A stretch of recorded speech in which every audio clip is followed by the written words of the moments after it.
ए कुआडा नौछ मते जानिनु कुआडे नौचे ओ तो ex girlfriend पठिस त प्रेजेंट बॉयफ्रेंड को नवा पाए इंटरेस्टिंग सी पठेला और तू कुकुर भलिया पळै आसिलु बाय आई दो ए मोर ताको बाहाबो कोनोसी इंटरेस्ट नाही हैला वाओ इट्स वेरी इंटरेस्टिंग तुझे तो बाहा बेंचा हुनु चलो ताकू निजे से कथा कहि दबु ठीक अछि चल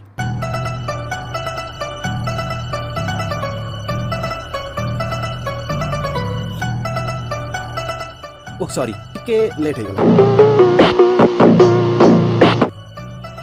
आउ डेरी कहीं की चलो बाही जबा